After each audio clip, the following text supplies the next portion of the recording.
안녕하세요. 하윤차문화 대표 박남식입니다. 오늘은 지난 시간에 이어 한제 이목의 다부 본론 부분의 일부분을 함께 공부해 보도록 하겠습니다.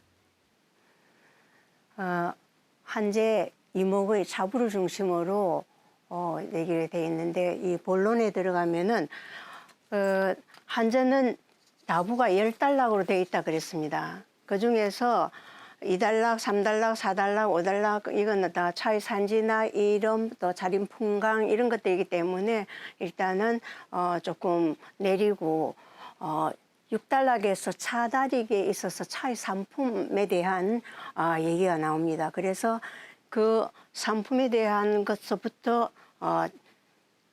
7단락, 8단락, 9단락까지 본론에 대한 얘기를 하도록 하겠습니다.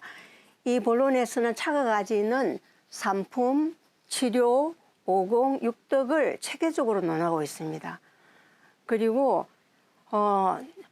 효능과 공덕에서 공자나 맹자, 노자나 장자, 신선의 강변한 인물들을 등장시켜서 이 본론을 고정하고 있습니다.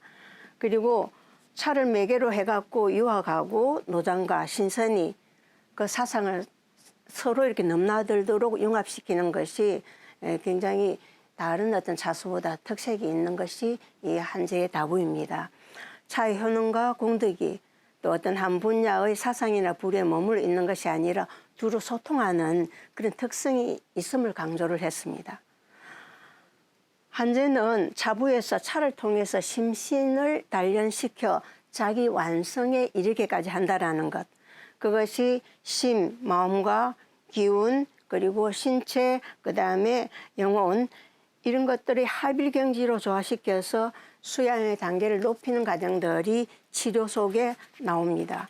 그래서 차부 본론에서 중에서 차의 상품, 그다음에 차의 치료, 또 차의 오공, 차의 육덕, 차의 육덕 이것을 오늘 이 시간에 한번 함께 살펴보도록 하겠습니다.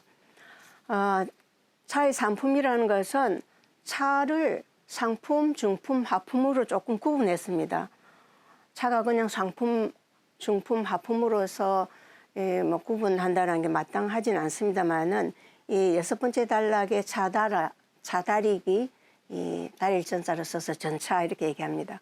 거기에 보면은 오, 이, 능, 경신자는 비상품야아 이렇게 해서 여기서 아는 오는 이제 어가 아니고 오죠. 여기서 능이 몸을 가볍게 해준다. 능신, 능경신자 이거는 상품이다 라고 비상품야 상품이 아니겠는가 라고 얘기를 했습니다. 그리고 차를 마시면 몸이 갖고 있는 묵은 병을 씻게 해주는 것 그것이 중품이다. 그래서 능 소화자는 비중품야아 해서 이 아라는 게 숙병인데 소는 청소하다 이런 뜻이잖아요. 그래서 숙병을 깨끗이 해주는 것이 차의 중품에 해당된다라고 했고, 그 다음에 차를 마시면 능이 시름을 달랠 수 있다. 울분을 제거할 수 있다. 이래서 능 위민자 시름을 달래고 고민을 없애주는 위로하는 그러한 것이 바로 차품이다라고 얘기를 했는데, 그래서 뭐 상품, 중품, 차품이라고 얘기했지만 거기서 어떤 경중 이런 걸 떠나가지고 그냥 이름으로 그냥 상품, 중품, 하품으로 상품을 나눈 것 같습니다. 그 다음에 차의 그 7가지 효능을 차치료를 얘기를 했는데 이것이 굉장히 차는 어떤 효능이 있는가. 사실은 차는 기호식품이기 때문에 우리가 차를 마셔서 입에 대보고 쓰면 뱉고 달면 삼키는 것이 바로 차입니다. 기호식품이라는 철저하게. 그래서 이 차는 없어도 우리가 인간 생명을 유지할 수 있는 기호식품이기 때문에 그렇지만은 그러한 어떤 생명 유지 행위를 윤택하게 해주는데 차가 절대적으로 필요하고, 근데 그 필요한 부분에 있어서 효능이 중요한 효능 7가지다. 차 치료를 얘기를 했습니다. 이 차의 7가지 효능은 중당 시절에 노동이라는 사람이 차 칠환다과 이래가지고 7잔의 차 노래를 지었는데 유학자들이 많이 인용하는 그러한 다구고 차 노래인데 보면은 차를 마시고 나면 내 뱃속에 문자 5,000개가 있다. 뭐 이런 식으로 해가지고 유학자들의 많이 인용한 중에 칠환다가인데 이 칠환다가를 방법을 많이 이렇게 차용을 했습니다.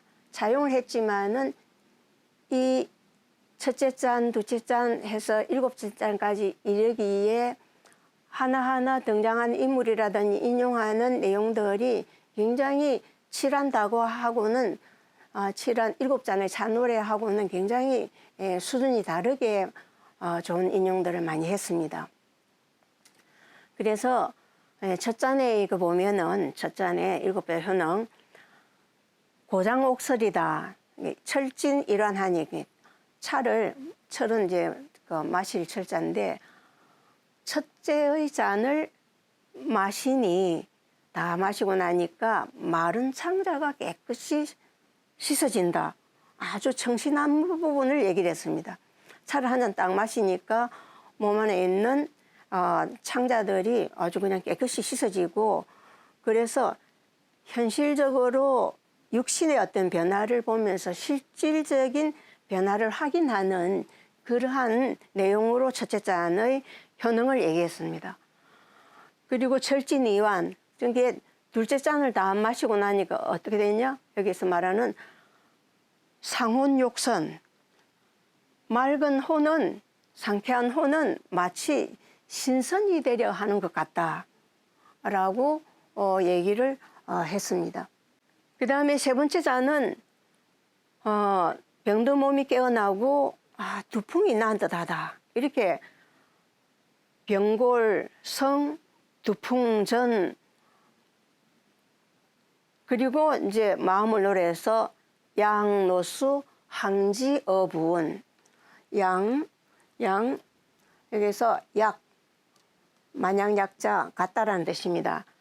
약 노수 항지어부은 추노 양기 어호연 이렇게 해서 이 세 번째 잔을 마시니까 몸이 깨어나고 병든 몸이 머리에 두통들이 다 난 것 같은데 이거는 공자 이게 여기서 노수라는 노나라의 늙은이란 뜻이거든요. 공자가 노나라 출신이기 때문에 공자를 칭해서 노수라고 얘기합니다. 항지라는 것은 큰 높은 기계를 얘기하는데 노수가 즉 공자가 큰 뜻을 품어가지고 마치 그냥 뜬구름과 같은 그러한 그 높은 뜻을 새겼다라고 얘기를 했고 추노 양기 어호연이라 추노는 추나라 노인이다 이래서 맹자를 얘기합니다. 맹자가 추나라 사람이기 때문에 양기를 길러갖고 호연지기를 기르는 것과 같다라고 얘기해서 여기 노수, 공자, 추노, 맹자 해가지고 이 부기여 부운이라 그러죠. 기함과 부자와 기함과 이것은 마치 뜬구름과 같다라고 해서 부기여 부운이라고 했던 공자의 말씀과 맹자의 호연지기가 상통한다. 그래서 이 굉장히 이제 차를 마시니까 벌써 마음이 확 터져 가지고 환하게 그냥 위로 하늘을 볼 수가 있고 또 활한 어떤 기운을 느낄 수 있는 것을 얘기를 했습니다. 그래서 여기 심이라고 얘기를 했는데 네 번째 자는 웅건하고 호방한 기후가 막 기계가 피어나는 거예요. 그래서 웅호발 우분공 근심 우 분공 근심과 울분을 사라지게 만들고 그 다음에 약 같다 등 태산이 소천하 태산에 오르니까 천하가 자그마하게 보인다. 그렇죠. 우리도 산에 올라가 보면은 아래 도심이 그냥 마치 개미집 같이 서산에서 그런 얘기를 했습니다. 높은 산에 올라가 보니까 만국도성이 다 개미집 같다라고 해서 굉장히 그 은근 호발한 기운을 이 내치잔을 마시니까 일어났다라고 얘기를 하고 있습니다. 그래서 네 번째 잔은 이 기운을 얘기한 거거든요. 그래서 다섯째 잔으로 가서는 어떻게 얘기했냐면 다섯째 잔을 마시니까 생마경둔하고 찬시 맹롱하다. 여기서 생마가 놀라서 둔 숨고 그다음에 찬시가 맹롱하다. 눈도 귀도 먹었다. 이렇게 얘기했습니다. 찬시라는 것은 차는 밥을 얘기하고 시는 이제 시동을 얘기하거든요. 이 시동이라는 것은 옛날에 제사를 지낼 때 신이 대신에 어린 아이들을 그 자리에 딱 올려 앉혔습니다. 그리고 제사를 지냈는데 그 시동을 이제 찬시라고 얘기를 했습니다. 그래서 생마가 이렇게 놀라서 달아나고 그 다음에 시동도 눈기 먹었다라고 해갖고 이 생마도 숨을 죽이고 또 몸을 완전히 용해시켜가지고 식욕도 다 모두 내리고 더 이상 맺힘이 없는 그런 몸이 돼가지고 마치 그 다음에는 뭐라 했냐면은 야 운상이 우이다. 마치 운상 구름치마에 우이 깃털 저고를 입고 구름치마니까 홀를 날아다닐 수가 있겠죠. 그리고 깃털은 굉장히 가볍기 때문에 가벼운 그런 깃털 저고리를 입고 그냥 설설 몸이 가벼워져서 하늘을 오르는 것 같다라고 지금 얘기를 하려고 합니다. 그래서 백난어 성궁이라. 그래서 여기서 배는 이제 채찍질하다 이래서 백난새를 흰난새를 채찍해가지고 마치 섬궁으로 가는 것 같다. 섬궁이라는 것은 뚜꾸비 섬자입니다. 그래서 달을 얘기할 때 뚜꾸비로 표현하기 때문에 월궁을 얘기합니다. 그래서 마치 더 이상 맺힘도 없는 그런 가벼운 몸이 돼가지고 마치 깃털을 달고 월궁성계로 가는 것 같다. 신선의 경지를 여기에서 얘기를 했습니다. 그래서 처음서부터 넷째 장까지 어떤 마음을 얘기했다 그러면 다섯 장 몸의 어떤 실제적인 변화를 차 마심으로 인해서 일어나는 효능을 얘기를 했습니다. 여섯째 잔에는 방촌 일을 하여 만유거자하니 방촌이라는 것은 마음을 얘기하는 거거든요. 일은 뭐예요? 해와 달이기 때문에 굉장히 환히 튀었다는 얘기입니다.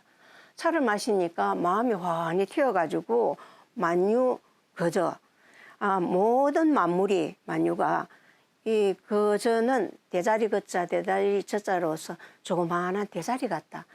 아까 등태산이 소천하다는 말하고 같은 얘기입니다. 그래서 마음이 밝아지고 만물이 대자리만하게 보이니 약구 소호 이복 이제한다. 여기서 구는 몰아가는 거거든요. 약은 같다라는 뜻인데 소호는 소보와 허유를 얘기합니다. 소보와 허유라는 사람을 앞세우고 또 이는 뭐 그리고라는 뜻이니까 복, 백의와 숙제를 따르듯 해서 이제라는 것은 백의 숙제를 얘기하는 거거든요. 그래서 소보허유나 백의 숙제는 다 세상의 어떤 그런 헛것들을 다 피해서 그 산속으로 들어가서 은밀하게 살았던 청렴한 아주 그냥 기계가 높은 고사들에 해당되는 거거든요. 그래서 그 따르듯 해갖고 상제 현한다. 그래 현어라는 것은 뭐 하늘이다 허공이다 이런 뜻인데 현어에서 상제께 업하는 것과 같구나. 이렇게 해서 여섯째 자는 마음자리가 환히 트여가지고 만물이 대자리만하게 보여서 영혼으로 하늘 상제께 업하는 바로 신선의 경지를 얘기하고 있습니다. 그래서 그 일곱째 자는 이제 마지막 잔이 되는데 일곱째 잔의 차 효능을 보면은 울 청풍지 생금이다. 우연히 맑은 바람이 흉금에서 일어나는 것 같다. 생금. 흉금에서 일어나는 것 같고 그 다음에 망창앞에 공이라. 그래서 하늘이 천문 창이고 또 문짝 합자입니다. 그 하늘문을 얘기하는 거거든. 창합은 하늘문을 딱 바라보니까 아주 그냥 멀리 그냥 번성한 그러한 내용들인데 마치 복례산이 가까운 듯하다. 이렇게 일곱째 잔에 대한 그 효능을 얘기했습니다. 사실은 일곱째 잔은 다 마시지도 않고 하칠환시 미반한데, 즉 일곱째 잔은 반쯤밖에 안 마셨는데도 벌써 우연히 맑은 바람이 흉금에 일어서 복례산을 매우 가까운 듯하다. 하늘을 바라보니까 이렇게 얘기했습니다. 앞서서 얘기했던 이 등장했던 백이숙제라든지 소보허유라든지 이런 분들은 매우 은일한 고사들인데 소보허유는 상고대, 즉 요임금 때의 그 은일 인사들입니다. 그래서 그 요임금이 요 나라 우리가 요 나라 순나라 해서 요순 시대를 중국에서는 가장 이상적인 국가라고 이렇게 보고 있고 공자도 요순 시대를 그리워하고 이랬거든요. 그래서 요 임금이 자기 아들한테 임금 자리를 물려주지 않고 그때 허유라는 훌륭한 인자가 있으니까 그 인재에게 구주를 맡기고 싶다 이러니까 그 소리를 못 들은 것 같이 하겠다. 그러면서 산에 올라가 가지고 계곡에다 막 길을 씻어버리고 못 들은 건 제하고는 안 들을 소리를 들었기 때문에 길을 씻어서 있는데 소보라는 사람이 송아지를 몰고 와서 물을 먹이려고 보니까 허유가 길을 씻고 있거든요. 그래서 둘 다 절친한 그런 은이란 사람인데 왜 그러냐고 했더니 요 임금이 나를 구주를 맡기려고 하니까 못 들은 걸로 해서 길을 씻고 있다니까.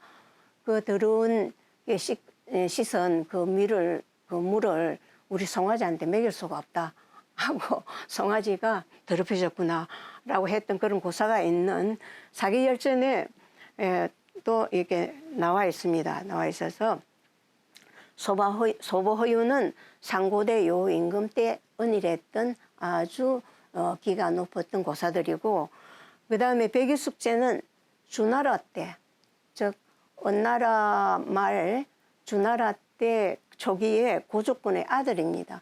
아들인데 워낙이 은나라 때 마지막 주왕이 너무 폭정을 하니까 다들 그냥 피해서 이제 산으로 올라가서 살았던 수양산에 올라갔던 고사들이거든요. 그래서 주나라 고조권의 아들인데 더 이상 안 되겠다 이러고 올라가서 나중에는 그러한 그 주왕을 치기 위해서 주나라의 문왕 아들 주왕이 은나라를 치기 시작합니다. 그러니까 그때나 이때나 간에 육아에서는 가장 중요하게 여기는 것이 충과 효입니다. 그래서 아무리 폭군이지만은 그 주왕을 패하기 위해서 주무왕이 일어나서 주나라를 치려고 하니까 고삐를 잡고 그러지 말라고 이러니까 사람들이 그냥 이 백이숙제를 치려고 합니다. 치려고 하는데 다 이제 그때도 강태공도 그때의 시대였기 때문에 다 얘는 의인이기 때문에 그냥 돌려보내라 해서 목숨을 살려주는데 그 사람들이 이러한 충효가 다 땅에 떨어진 그러한 세상에 사는 것이 부끄럽다 이래갖고 그곳에서 난 음식을 먹지 않겠다 이래가 수양산에 올라가서 고사리를 뜯어먹고 살다가 굶어 죽었다고 하는 그런 고사가 있는 분이 바로 백이숙제입니다. 그래서 소보후연화 백이숙제 그런 어떤 은일 고사들의 이런 얘기들을 차의 효능을 얘기할 때 끌어들여서 얘기를 나누었습니다. 그리고 노자나 장자, 그리고 공자나 맹자, 공자의 항지, 맹자의 양기 이것들을 끌어들여서 차의 효능을 얘기했습니다.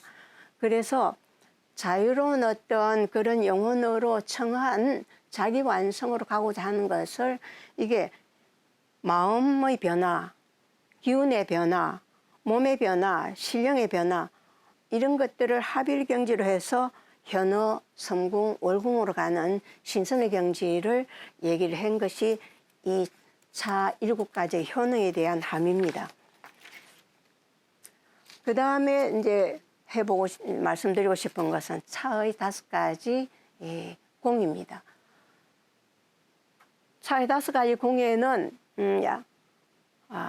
목마름을 해소해주는 그런 해갈의 공이 있고, 그 다음 가슴 속의 울분을 풀어주는 서울 그런 공이 있습니다.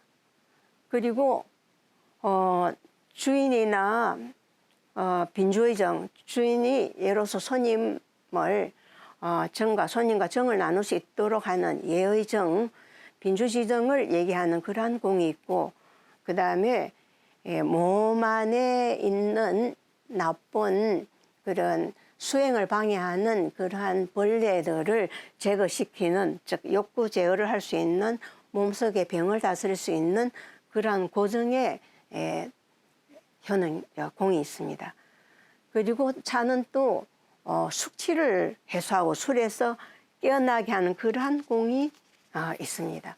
그래서 차의 5가지 공도 여러분들의 현인들을 다 인용해서 하나하나 굉장히 많은 얘기를 했습니다만 일일이 다 얘기할 수 없으니까 해갈, 서울, 예정, 고정, 철정의 그러한 5가지 공을 얘기했다는 것만 말씀드리도록 하겠습니다.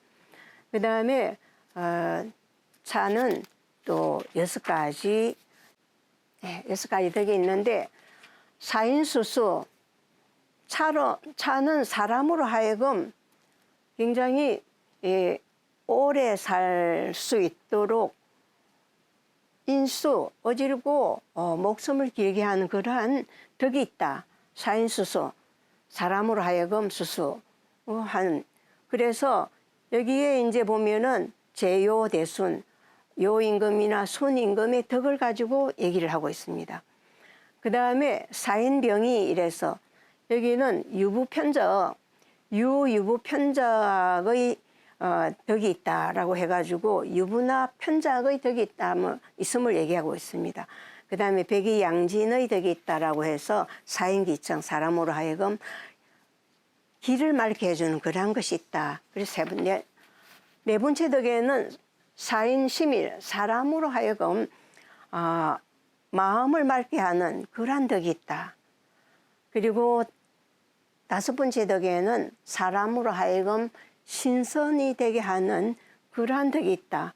여기에는 황제나 노자를 들어서 얘기를 하고, 또 심의를 얘기할 때는 아주 그 대로라고 하는 2로 또는 4호라고 하는 아주 상상사호로 해서 연치가 있는 분들의 이름을 거론하면서 그 덕을 얘기하고 있습니다.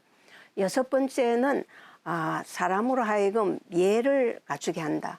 이래서 그 주나라 희공, 주단이라 그러죠. 희공과 중리의 덕을 들어서, 중리는 공자를 얘기합니다. 그래서 희공은 주나라 때 무왕의 동생으로서 그 무왕의 아들인 조카 성왕을 섭정하면서 굉장히 3대에 걸쳐서 성스럽게 했던 그러한 성인의 반열에 드는 분입니다. 그래서 사인예로서 희공이나 중리를 통해 가지고 덕을 얘기했던 6가지 덕을 얘기하고 있습니다. 오늘은 차의 상품과 차의 치료와 차의 5가지 공, 6가지 덕에 대해서 얘기를 해봤습니다. 여러분 감사합니다.